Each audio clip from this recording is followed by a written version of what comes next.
Election commission کیا foreign funding case کا فیصلہ جلد سنانے والا ہے؟ ذوالقرنین حیدر ہمارے سینئر کورسپونڈنٹ ہمارے ساتھ ہیں۔ ذوالقرنین، کیا اپڈیٹ ہے؟ ملک صاحب، کل سنایا جائے گا یہ فیصلہ صبح 10 بجے۔ چیف الیکشن کمشنر کی سربراہی میں 3 رکنی بینچ ہے جس نے 21 جون کو یہ فیصلہ طویل سماعتوں کے بعد محفوظ کیا تھا، اور بالآخر تقریباً 8 سال کے بعد اب یہ فیصلہ آنے کو ہے۔ 8 سال کے بعد؟ جی، 2014 میں یہ کیس دائر ہوا تھا، Tehreek Insaf foreign funding case اکبر بابر کی جانب سے، اور اب تقریباً یہ 8 سال اس کو ہو چکے ہیں۔ اب یہ فیصلہ سنائیں گے کل چیف الیکشن کمشنر، ان کی سربراہی میں جو 7 ان کے 2 معزز ارکان ہیں بینچ کے۔ 10 بجے فیصلہ سنایا جائے گا۔ 21 جون کو محفوظ کیا گیا تھا۔ بار بار سیاسی جماعتوں کی جانب سے کہا جا رہا تھا اس کیس کا فیصلہ جلد سنائے۔ تحریک انصاف کا موقف یہ تھا کہ باقی جو 2 سیاسی جماعتیں ہیں ان کا بھی فیصلہ فنڈنگ کیس جو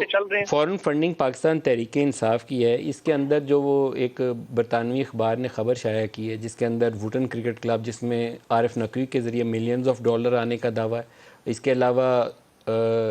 مبارک النہیان سے $2 ملین آنے کی خبر ہے، پھر وہ 2 ایک جوش نیشنل اور ایک انڈین نیشنل کی خبر تھی۔ اگر یہ سارے لوگ اس کے اندر شامل ہوئے، جو چیزیں ابھی تک ہمارے سامنے آئی ہیں، تو کیا اثرات ہو سکتے ہیں اس فیصلے کے؟ دیکھیے ملک صاحب، جو شیخ النہیان مبارک کی جانب سے جو پیسے ٹرانسفر کرنے کی بات ہے، یہ فائنینشیل ٹائمز کی سٹوری کی حد تک تو ہے، لیکن جو ساری پروسیڈنگز ہم نے کور کی ہیں اس میں صرف ووڈن کرکٹ کی جانب سے یہ کہ پیسے ٹرانسفر ہونے کا تذکرہ ہوا تھا، کیونکہ شیخ مبارک النہیان کے حوالے سے کوئی بات وہاں پہ وکلاء کی جانب سے نہیں کی گئی تھی، خاص کر اکبر بابر کی جانب سے۔ ان کے جو وکیل ہیں ان کا یہ کہنا تھا کہ جو ووڈن کرکٹ ہے یہ کیمن آئیلینڈ میں رجسٹرڈ کمپنی ہے، یہ دبئی کی کمپنی بھی نہیں ہے، لیکن دبئی سے انہوں نے پیسہ تحریک انصاف کو تقریباً 22 لاکھ کے قریب ڈالر ہیں جو 2 ٹرانزیکشنز میں انہوں نے ٹرانسفر کیا تھا۔ $2.2 ملین جی، تقریباً 22 لاکھ کے قریب ڈالر بنتے ہیں، یہ پاکستانی روپوں میں کتنے بن جاتے ہیں؟ کوئی یہ تو میرے خیال ہے 1-2 ارب روپے کے قریب پیسے بن جائیں گے صرف یہی۔ لیکن جو مبارک النہیان کی خبر یہ ہے کہ مبارک النہیان نے ابراج کے اکاؤنٹ میں وہ پیسہ ٹرانسفر کیا، اور ابراج نے وہاں سے پی ٹی آئی کے اکاؤنٹ میں پیسہ ٹرانسفر کیا، تو یہ بڑا ایک پرابلمٹک کمپلیکیٹڈ کیس بن جاتا ہے، کیونکہ مبارک النہیان پاکستان میں یہ الفلا بینک اور دوسری انویسٹمنٹ اس وقت پاکستان میں ڈیل کر رہے تھے۔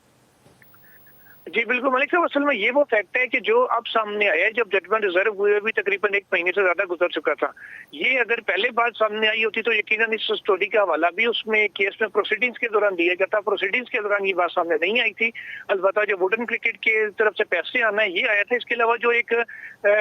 رومیتا شیٹھی نامی ایک شہری ہیں جن کے حوالے سے دعویٰ یہ کیا گیا تھا کہ وہ بھارتی شہری ہیں، تاہم تحریک انصاف کا یہ موقف تھا کہ ہندو کمیونٹی کے تعلق رکھنے والے لوگ پاکستان میں بھی ہیں، ان کے نام بھی ایسے ہی ہوتے ہیں، اس لیے صرف